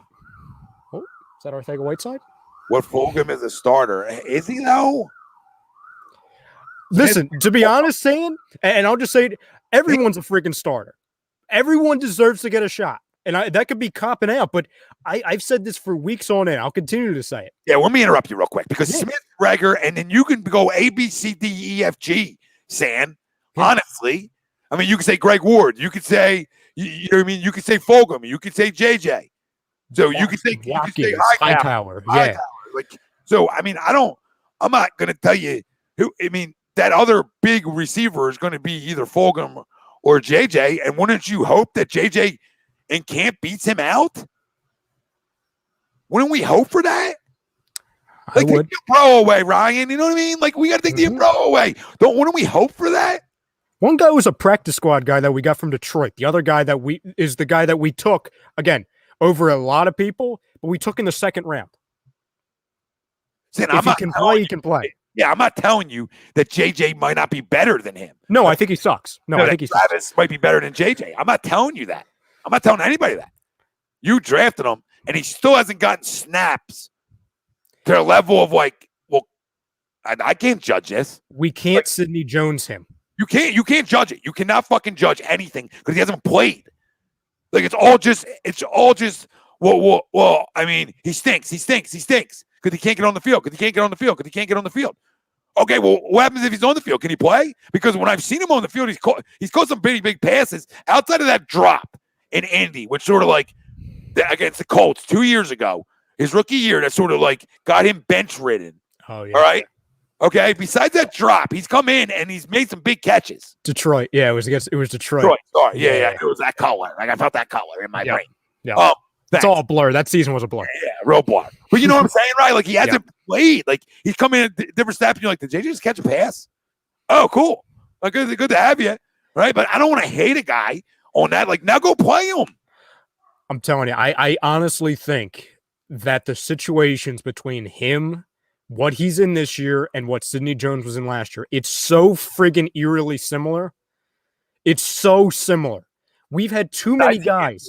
Besides the injuries, it's extremely similar. Yeah, just based off of the snap count. Second round pick, big hype, having a lot to prove. What was I on the record of saying last year? Let the kid friggin' play. And you know what they did? They cut him in the first week of camp. Yeah, they caught him. They didn't even trade him. Caught him after your veteran and Brandon Graham fucking couldn't say enough great things about him, about his response, something I talked about even before BG said it. Like, the guy made big plays down the stretch.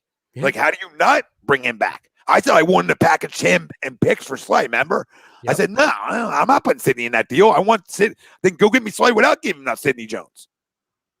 You know what I mean? So I can have two corners. Well, they decided to go a completely weird direction.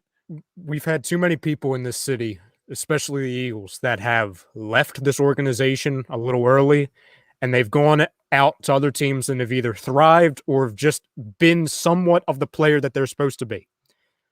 I'm not about doing that again. And again, I think Ortega-Whiteside sucks. So don't get it twisted. Tom and I aren't saying, oh, Ortega-Whiteside's going to be better and he's going to be the second best wide receiver on the roster. But in a year where, once again, you have very limited aspirations or expectations, let's just find out who is who.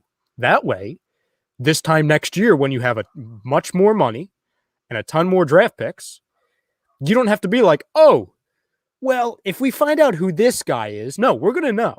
No, you run guys to the end of their deals. Like, I'm going to find out who you are throughout your first contract, right? And that doesn't mean you don't address that situation in other ways. And they did. They did. They used 2 first-round picks on the wide receivers the next 2 years after that selection. Okay? So now, the 3 guys that you've taken in the first 2 rounds over the last 3 years I'm sorry for wanting to see all three of them guys play early on. And if one of them can't, then get them off the fucking field. Yep. Because there's other guys that are on the back end that are probably, itching to get on. And Hightower, Quez, Greg Ward. So, I mean, this isn't like the greatest wide receiver group of all time. I mean, even Fulgham, right? But like if Devontae Smith is the hit I know he's going to be, it makes everything else easier on the other guys, and I think it can fit. But part of that's going to be, him helping him is going to be Jalen Hurts too, and Jalen Reagor. That's why like everyone rooted against Jalen Reagor. Again, everyone knows our opinions of Jalen Reagor, but if Jalen Reagor is good, say he never pans out to be in the 21st, overall pick, whatever. That's high expectations, especially given who was after him. Say he ends up being a really good wide receiver in our system, and Devontae is Devontae. You know who makes that better? Jalen Hurts. Helps everyone else. Because you couldn't find anybody to finish a route or catch a ball last year. No, and stop. Grimes makes the roster great, but like if you think Howie Roseman's giving up on draft picks for undrafted guys, I think we're a little wild. I just think we are. Like he's not known to do that. What he did with Sidney Jones last year was not something he usually does. Mm-hmm. Just not. Jeremiah, Rihanna, Whiteside stinks, but I do hope he and all the high rounders pan out because we need to know we're not wasting premium picks. Yes. That's it. That's all we're saying. Yeah. Like I don't think he's good either. Like I think there's one legitimate wide receiver one on this football team, and that's Devontae Smith. Outside of that, like I can tell you I don't love them guys, but I need them to be good. And first off, Grimes, I'm not saying Grimes is overrated or underrated or etc. He's an undrafted guy for a fucking reason. He's an undrafted free agent that's coming onto a team that already has 9 other wide receivers. And he, no disrespect to him, but he played in the same offense as Pitts and Tony, who were both first round picks. So, the best thing about him is that he's tall. Great. That's it. But I mean, I'm not mad about it. Like I'll take him. Oh yeah, I mean, listen, if Fulgham is a disaster, I don't think he's going to be, and Arthur-Whiteside is a disaster, probably he's going to be, and we need that big type guy to be on the back end of this roster, sure. But I mean, anyone starting the fan pages for Grimes, I mean, let's make sure. I mean, let's see him in a camp routine first, for God's sakes. Yeah, maybe like a preseason game. Yeah. I was saying, let's see if he lasts into the second week of camp before we dislike him. But we haven't done a great job drafting wide receivers, and now we're banking on undrafted free agents being hits here. I don't know. I mean, we can't hit on first and second round picks, but we're going to hit on undrafted guys. That's bold. That is bold. Last question I have for you, Tom, and the fam. Who do you got? And I'm sure we'll talk a lot about this on Wednesday too. So now knowing the seedings of both sides, because I know we did kind of like a official seeding kind of prediction on Wednesday. Who are your final 4 teams in the NBA? Who are your who's your Eastern Conference matchup and then your Western Conference matchup? And I can give you the seedings if you want. Yeah, well, I got my East. My East is Sixers, Milwaukee. Same. And you have the Sixers winning in 7? Yeah. All right, and I have them losing in 7. Okay. And then the West?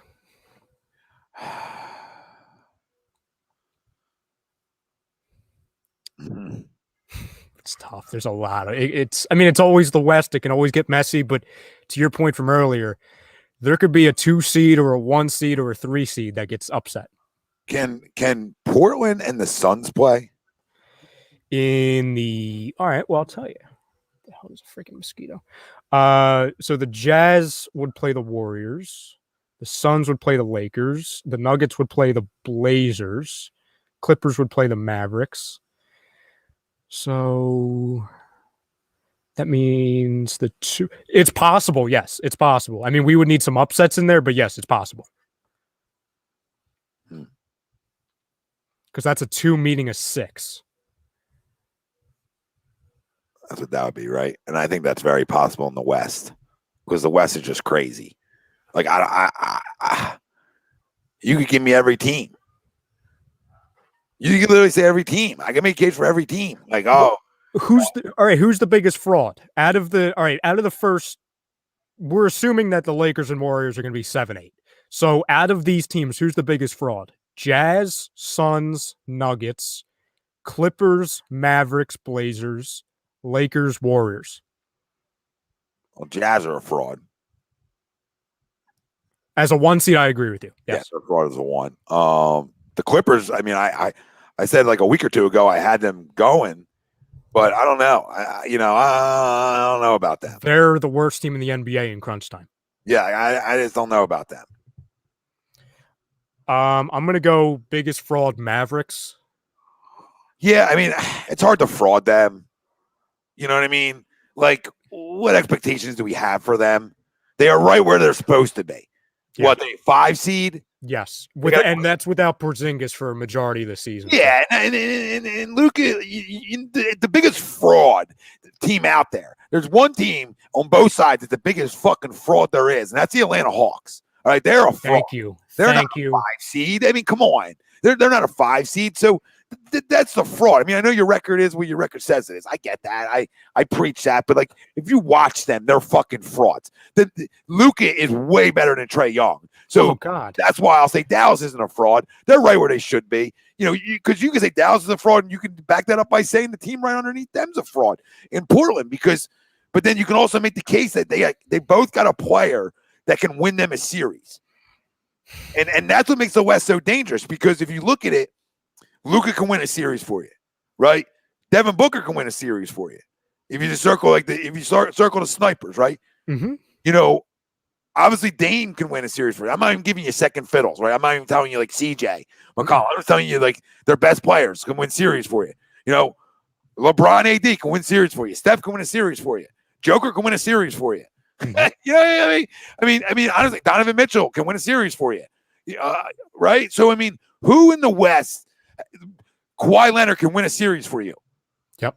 So every fucking one of them 8 teams, there's a guy on that roster that could take over a game and win you a series.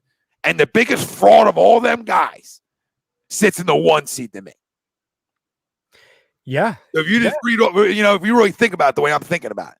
Yeah. Loser fraud there is, and Donovan Mitchell sits right in the 1 seed. Now watch, they'll go to the Western Conference Finals because I've been shitting all over them. But you understand what I'm saying, right? Mm-hmm. So if you look at it, the West is like, well, what happens if Steph goes off for 2 series? Can they go to the Western Conference Final? I don't think so. I don't think they're talented enough, right? But, LeBron, we already know they can if he's healthy. The Mavericks, right? The 6. Portland, the 6. Could the Portland go? Yeah. Yes. Good. They're the healthiest now that they ever have been. Yeah, they've been healthy all year, and they're finally there. Yeah. Now, the 5 seed, can Dallas go?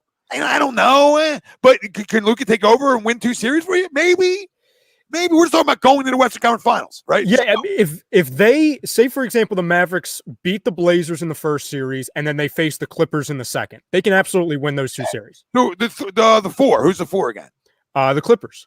Can the Clippers go to the Western Conference Finals? Sure. They can win they're the team that could either win the entire thing or they can lose in the first round. Yeah. Yep. And we already know about 3-2-1, right? Like 3-2-1, Suns or Jazz Nuggets are 3. We already know they can go. We already know the Suns can go. And even though I'm not Mr. Jazz, we know they can go too. So the West is all wound up. Now you go to the East, you can't do that. You can't do that. And anybody that says that to me, I think is fucking out of their mind. No, I think we can agree there's 3 teams in the East that can win it all. And that's the 1, 2, 3, Sixers, Nets, Bucks. Knicks, I think their ceiling is what? Winning 2 series? But that means they would have to beat us. Yeah. I mean, I don't know if they're not good. They're not. They can't beat us. No, they don't have that player yet. No. Like, I love Julius Randle, but is he, he can go off on you, but I don't know. They're really young around them too. Yeah, I mean, they would need Randall to go crazy. Knicks is one series. Knicks is a one series. Yeah. So, Hawks, same thing. They can win. I don't even think they could beat the Knicks. I'm sorry. And like somebody was getting mad at us saying we're hating on the Hawks. We're not hating on the Hawks. If they win a series, sure. But sure. They're done. The Heat, I think the max that they can go to is the Eastern Conference Finals. And then Celtics, I mean, I don't even think they can win a series. The 4 playing teams, they can't win a series. There's 4 teams that can go to the Eastern Conference Finals. There's 4. That's it. Miami's at 4th. Mm-hmm. Outside of the big 3. Where in the West, there's 8 teams that could essentially, you can make an argument and a legitimate one to go to a Western Conference Final. Mm-hmm. Joel says, Knicks in Atlanta, who would you prefer? Oh my God, give me Atlanta 45 times a week. Atlanta. I know historically we struggle against them, but no, it's Atlanta. It's Atlanta. Now, would I rather maybe deal with the Knicks and not deal with like a Trae Young 50 burger type performance? Maybe, but like I don't know. He ain't doing that over a 7-gamer against us, so I'm not worried about it. The Knicks. You know what the Knicks remind me of? And granted, we beat this team I think in 5 games a couple years ago. The Knicks remind me of that Brooklyn team that we faced in the first round. They're just gritty. A little bit. What I'm saying? That they have more talent though. That's the problem. Oh, way more talent. Way more talent. They're gritty, but they do have a guy who can maybe win you a series in Julius Randle now. So I mean, but to your point, they do have a lot of young players and just flat out role players. You know what I'm saying? Like they would need Randle and Rose to go off. Barrett, I really like Barrett, but I mean, I don't think he's there yet. Quickly, no, he's too young. You know what I'm saying? You've just got a bunch of role players there. And again, credit to them. The credit to the Knicks, but they're just not there yet. No, they're good. So they're good. So with that being said, with what you said about the West, who are your 2 teams? What'd you say? Nuggets, Blazers? Or no, I'm sorry, Suns, Blazers? I do like the Suns going there. Same. And I was like hanging on the Clippers a little bit, right? Denver's got a shot. I don't love it with no Murray. They're still good. They're still really good. I just don't know. I don't know, but I do like them. But I don't know. I got a weird fucking Portland thing in my ass right now, and and I get these ways sometimes, and then by tomorrow morning I could say fuck Portland. They fucking stink. You know what I mean? But I got this Dame in my head that like he just has a big playoff because it's not like uncharacteristic of him to go off in the playoffs. So if he goes off, I mean, I might go Portland. Hey man, I mean, but a healthy Lakers team, I think you have to put them in you have to put them in. I have Suns Nuggets as my Western Conference. And listen, they're going to miss Jamal Murray, but they're also way healthier than they were last year. They have Gordon, Austin Rivers. Being able to pick him up is kind of the replacement, so to speak, for Jamal Murray. No, the replacement's been Michael Porter Jr. Oh, MPJ played better than Jamal Murray, and then Austin Rivers becomes your Michael Porter Jr. You know what I'm saying? Mm-hmm. More of that replacement because Michael Porter Jr.'s ran like while he pipped them. Right back in the day, while he Pip, came out of a game for like an injury or something and never got his job back. While he Pip. I think it was it Babe Ruth that took Wally Pip? I got to remember that one. I think so. Great first baseman that took his job. I think it's Babe Ruth, but whatever. Yeah. Like my Sounds point right. point is like I'm not calling Michael Porter Jr. to that level, but I'm just saying like took his job and has played as good, if not better. In that second role. Are you saying he's the Nick Foles of the Nuggets? No, I actually think he can play. I knew you were going to say it. Yeah, I actually think he can play. So I mean, they're there, dude. I mean, that's Suns and Nuggets. I wouldn't argue at all. And I actually have the better watch out if the Lakers are healthy. That's all I'm saying. Yeah, part of me wants to root for the Lakers because I really think there's a good chance that we would get Lakers Sixers. But it would also make a ton of sense that like the Sixers would get there, right? And we would say to Ralph, like, oh, well, we held up our end of the bargain, Ralphie. Where are you guys? You know what I'm saying? Like everyone the entire year has said, oh, Sixers, Lakers, Sixers, Lakers. And the Sixers get there. And then we face, and think of these storylines too. Sixers, Nuggets, Embiid versus Jokic. You know what I mean? Well, think of this though. I would love the Lakers, but the problem is, I would love to beat them. But the problem is, like, I almost want to face them earlier than later, if that makes sense. You know what I mean? Like as they get going and they're rolling, at that point, I'm like, fuck. Oh yeah, if they get to the conference finals, they're probably getting into the entire thing. So I agree with you. If they're going to trend upward, they're going to go. I just think this season is going to end with LeBron and AD getting banged up. I can just already see it. I can smell it. You know what I'm saying? Yeah, for sure. Yeah, I don't. All right, now the gun to the head. Who's? I don't know. I can't even do that yet. I can't even do like who's in the NBA Finals. It's crazy. What, like who's winning it or who's getting there? What both teams are getting there? Like it's. I'll tell you right now. Wild West. It's. I'll tell you who wins it too. I'll say Milwaukee Nuggets, and Milwaukee wins in 6. I'll go Sixers.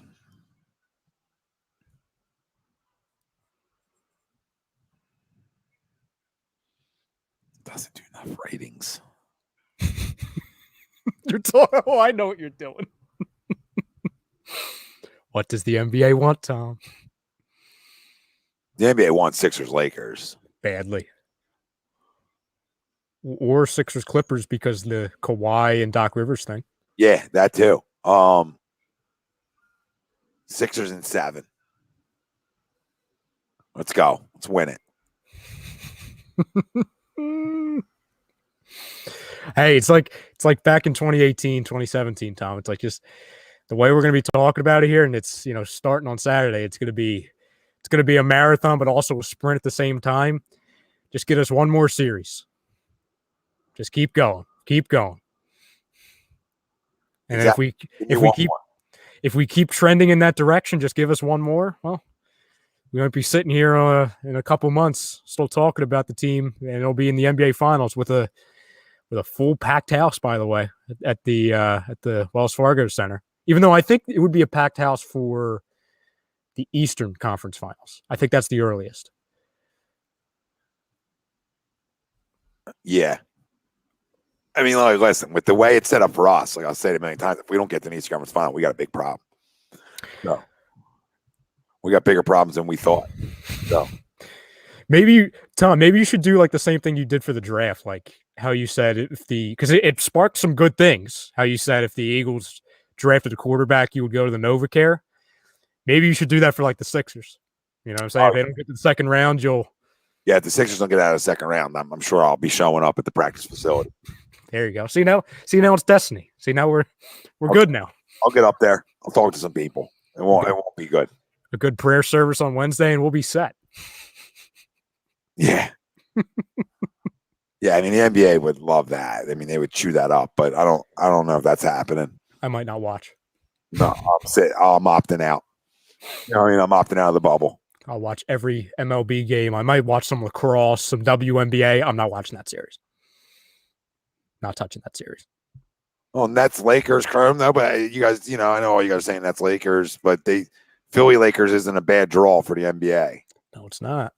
It's not a bad draw. Just like Milwaukee Lakers isn't a bad draw. There's like, what's the worst draw, realistically? I think Milwaukee, Utah. Yeah, Milwaukee, Utah, kills them. A bunch of people are sitting them out.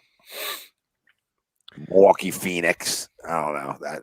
I mean, I guess it's possible. I feel like them ratings are blah. Yeah. I mean, we're a big market, so for anybody to say the NBA wouldn't want us, I think that's comical. We're actually a bigger market than the Brooklyn Nets are. The Knicks are a bigger market than the Nets are. Yeah, I mean, if we're going by relevancy and market, the two biggest markets in the playoffs right now are the Knicks and the Sixers. Like, let's not act like the Nets play at the Madison Square Garden now. Yeah. You know what I mean? Doesn't mean both of them teams are going. I'm just No. I'm not saying the Nets are more to draw because of the players. I get that. Mhm. I get that totally. But great show. Ton of fun. Yeah, it was We hope pleasure. everybody out there hits that like button on the way out, hits the subscribe if you haven't already. Please do so. I know the Sports Hounds are coming up tonight with Flight Zone. They're doing a little collab 8 to 10 right here on A2D Radio. We got shows every day, so make sure you're tuned in. Make sure you turn your alerts on. And we can't thank you guys enough for all the comments, the support, not only throughout this show, but every show. So keep the comments flying. We love you all. And stay tuned. 8 o'clock. But turn the alerts on and for a millionth time, hit the like, hit the goddamn subscribe. I don't keep telling you. For Tom Arnone, Ryan Brodo, everybody out there, we love you. We out. Can't wait for playoff basketball to start. Tomorrow night it begins. Not for us, but find out who we're playing. Let's go.